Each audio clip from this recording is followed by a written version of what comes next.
Assalamualaikum warahmatullahi wabarakatuh. Pertama-tama saya ingin memperkenalkan diri terlebih dahulu. Di sini nama saya itu Roni Nurjaman Eskom. Saya mengajar simulasi digital untuk kelas 10 TKJ, 10 AKL, 10 BDP 1 dan juga 2. Nah, sebelum memulai ke pembelajaran, alangkah lebih baiknya kita berdoa terlebih dahulu. Silakan untuk kalian berdoa masing-masing dalam hati, berdoa mulai.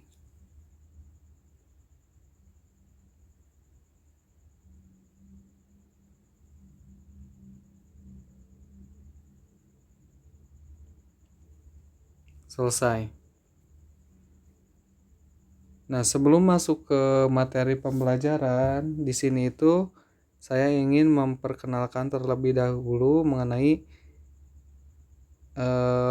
mapel yang saya ajarkan, yaitu simulasi dan komunikasi digital atau sering disebut dengan Simkomdik atau Simdik. Nah, di sini ada 2 poin, yaitu apa itu simulasi digital dan yang kedua apa yang akan kalian pelajari di mapel simulasi digital atau Simkomdik ini. Nah, di sini untuk poin pertama, apa sih itu simulasi dan komunikasi digital atau Simkomdik itu?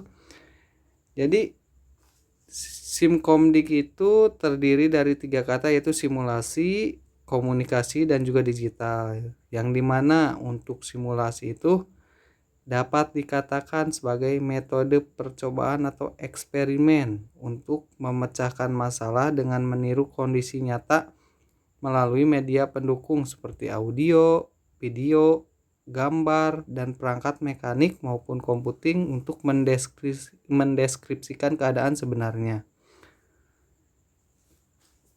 Yang selanjutnya yaitu komunikasi, yaitu mempunyai pengertian tentang proses pengiriman dan penerimaan data informasi di antara 2 atau lebih pengguna melalui media transmisi tertentu.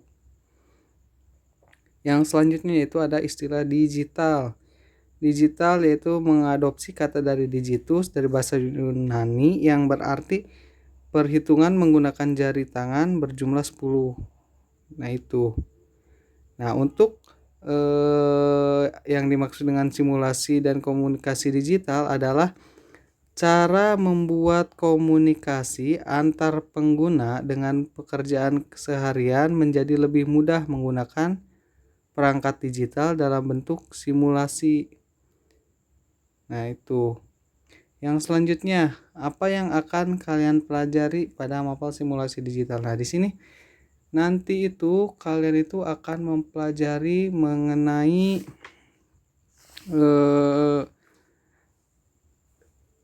logika, intinya itu mengenai logika. Jadi untuk pelajaran ini logika kalian itu sangat-sangat dibutuhkan. Jadi apa sih, kalian itu harus berpikir seperti komputer.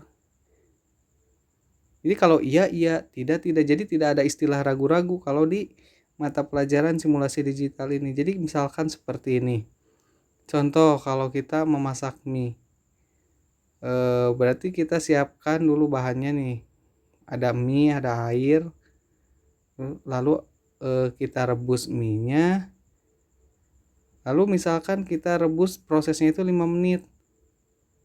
Nah, berarti kan kita punya pemikiran tuh, apabila dalam 5 menit apabila waktunya sudah 5 menit, mie itu sudah matang atau belum. Apabila sudah matang, berarti nanti itu kondisinya itu kan pasti kalian tuangkan atau sajikan di piring. Tapi kalau belum matang, kalian lanjutkan lagi kan merebus. Nah, seperti itu. Jadi tidak ada istilah ragu-ragu. Jadi apa sih, kalau nanti di pelajaran simulasi dan komunikasi digital itu semua yang kalian tuangkan itu harus berdasarkan logika, seperti itu. Nah, nanti yang akan kalian pelajari itu yang pertama untuk di semester 1 ini yaitu ada pengembangan ide, Di bab keduanya ada pengolahan data informasi dengan Office atau Microsoft Office. Microsoft Office itu seperti Microsoft Excel, PowerPoint, Microsoft Publisher dan lain-lain. Nah, tapi nanti mungkin yang akan kalian pelajari itu hanya 3, yaitu Microsoft Word, Microsoft Excel, dan juga Microsoft PowerPoint. Yang selanjutnya di semester 1 ini kalian tuh akan mempelajari mengenai pengelolaan e-book. Apa sih itu e-book? E-book itu adalah singkatan dari electronic book atau buku elektronik. Yang dimana buku yang bersifat elektronik biasanya seperti PDF dan lain-lain. Nah, itu disebut dengan e-book. Jadi ada beda ya antara e-book dengan buku biasa. Kalau buku biasa kalian kelihatan ada kertasnya dan lain-lain. Tapi kalau e-book kalian tuh bisa aksesnya itu di handphone, di komputer dan lain-lain tanpa menggunakan kertas.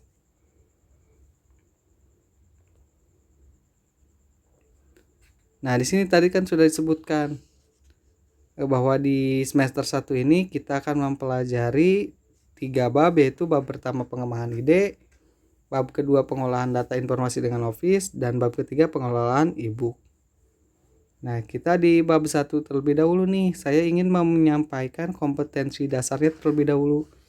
Nah, di situ ada kompetensi dasar 3.1 dan 4.1. Lalu 3.2 dan 4.2. Nah, ini kalian bedakan. Kalau kompetensi dasar 3 itu berarti pengetahuannya. Kalau kompetensi dasar 4 berarti itu keterampilannya. Nah, untuk 3.1 yaitu menerapkan logika dan algoritma komputer. Itu pengetahuannya, berarti praktiknya itu kalian harus bisa menggunakan fungsi-fungsi perintah atau command. Nah, itu. Yang 3.2 nya menerapkan metode peta main atau mind mapping atau peta pikiran. Yang 4.2 nya kalian bisa membuat mind mapping atau peta main seperti itu. Jadi di pembelajaran sekarang ini pengetahuan itu harus selalu dibarengi dengan keterampilan. Nah, itu. Jadi untuk bab 1 ini kita menggunakan 2 KD, 3.1 dan 4.1, 3.2 dan 4.2.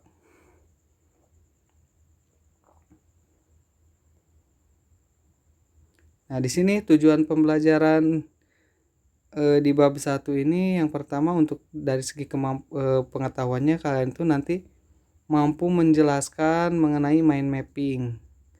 Yang kedua, mampu menjelaskan mengenai algoritma. Untuk keterampilannya kalian tuh yang pertama mampu membuat mind mapping atau peta mind. Yang kedua, mampu membuat algoritma. Nah, di sini bab 1 tadi pengembangan ide. Di bab 1 ini kalian akan mempelajari mengenai 3 poin. Yang pertama ada konsep ide dalam simulasi dan komunikasi digital. Yang kedua mengenai algoritma, yang dimana algoritma itu ada tiga standar yang kita gunakan, yaitu ada dengan bahasa alami, dengan menggunakan flowchart, dan juga dengan menggunakan PC decode. Nah, itu ada 3. Yang selanjutnya yang terakhir yaitu memetakan ide. Nah, itu yang akan kalian pelajari nantinya di bab 1 ini. Kita langsung masuk ke materi. Nah, di sini di pengembangan ide bagian pertama tadi konsep ide dalam simulasi dan komunikasi digital. Konsep membuat ide atau gagasan dalam simulasi dan komunikasi digital adalah cara membuat komunikasi antar pengguna dengan pekerjaan keseharian menjadi lebih mudah menggunakan perangkat digital dalam bentuk simulasi. Nah, adapun itu adalah pengertian dari konsep ide dalam simulasi dan komunikasi digital. Agar lebih mempermudah kalian memahaminya, saya berikan contoh. Jadi contohnya itu ketika menyimulasikan pekerjaan mengetik yang semula menggunakan mesin tik secara manual menjadi simulasi yang dapat dicetak yang hasilnya sama persis dengan mesin tik manual. Simulasi yang digunakan adalah menggunakan perangkat komputer dengan aplikasi pengolah kata seperti Microsoft Word, yang dapat diatur margin, ukuran font, spasi, dan dicetak sama persis dengan hasil pengetikan manual dengan mesin tik. Nah, di sini ada istilah simulasi. Dari tadi simulasi kan. Nah, kalian itu sebenarnya harus paham dulu sih apa itu simulasi. Tadi kan sudah dijelaskan bahwa simulasi itu adalah percobaan atau eksperimen yang mendekati keadaan dengan keadaan sebenarnya. Jadi contoh simulasi itu seperti nih. Agar lebih mudah, biasanya kan kalian suka main game nih. Terus pasti pernah menemukan ada sebuah game yang dimana kalian itu mengendalikan bus. Jadi tapi mengendalikan bus di dalam komputer, akan tetapi tata cara melakukannya itu sama seperti aslinya. Nah, itu yang disebut dengan simulasi. Jadi membawa keadaan di dunia nyata ke dunia virtual. Ya tadi contohnya, cara menggunakan bus di dunia nyata dipindahinlah ke komputer. Lah kita bisa simulasiin di komputer gitu. Untuk kita belajar, seperti itu contohnya.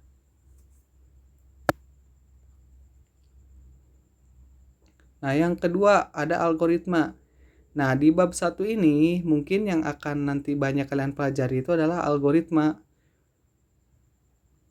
Yang dimana algoritma itu berasal dari kata algorithm, yang berarti cara memecahkan dan menguraikan setiap permasalahan dalam hitungan menggunakan alur pikiran yang sistematis dan logis. Nah, tadi saya sudah sebutkan bahwa di di Mapel Simulasi dan Komunikasi Digital ini atau Simkomdik ini, kalian itu harus selalu berpikiran sistematis dan juga logis. Jadi logikanya tuh terus harus dipakai.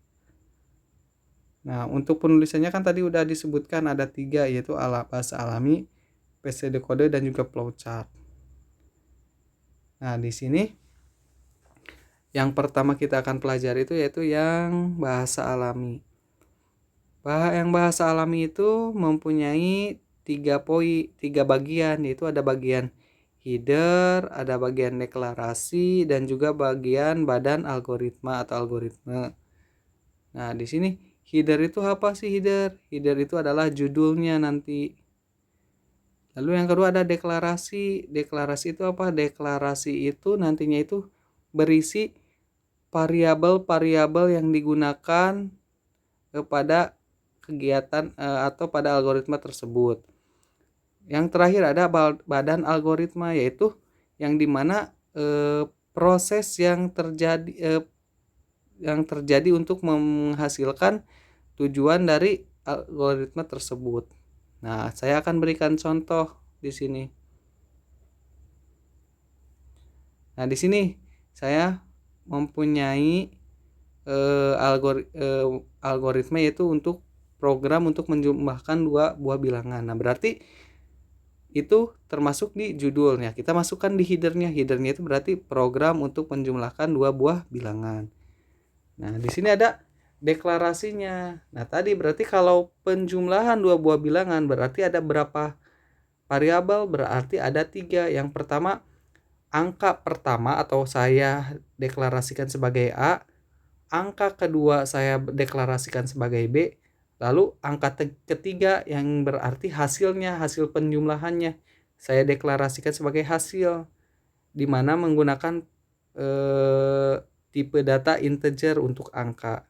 Nah, mungkin kalau untuk integer yang seperti itu kalian tidak perlu hanya tahu secara umum saja, soalnya itu bagiannya nanti di jurusan RPL, bukan di jurusan kalian. Nah, yang selanjutnya ada badan algoritma. Nah, tadi saya sebutkan kalau badan algoritma itu adalah prosesnya, yang dimana proses dari tadi yang ingin saya buat, yaitu algoritma untuk penjumlahan 2 buah bilangan. Berarti misalkan kita buat prosesnya seperti ini. Pertama, beri nilai A, yaitu tadi nilai A itu adalah nilai angka pertama, yang dimana saya ingin memberinya dengan angka 100. Nah, yang kedua, beri nilai B dengan angka 135. Lalu yang ketiga, untuk mendapatkan hasilnya berarti harus jumlahkan A dan juga B, kemudian simpan hasilnya di variabel hasil. Lalu cetak nilai hasilnya, berarti nilai hasilnya itu sebesar 235 dan lalu selesai. Nah, seperti itu yang dimaksud dengan yang dimaksud dengan penulisan algoritma secara bahasa alami, yang dimana punya tiga poin, yaitu header, deklarasi, dan juga badan algoritma. Nah, mungkin untuk pertemuan pertama ini hanya itu yang dapat saya sampaikan. Untuk materi selanjutnya nanti akan saya sampaikan di pertemuan kedua. Adapun apabila kalian mempunyai pertanyaan mengenai apa yang tadi saya jelaskan, nanti saya akan cantumkan nomor WhatsApp di form, dan juga nanti di form di bawah ini nanti akan ada tugas, silakan kalian isi tugasnya. Wassalamualaikum warahmatullahi wabarakatuh.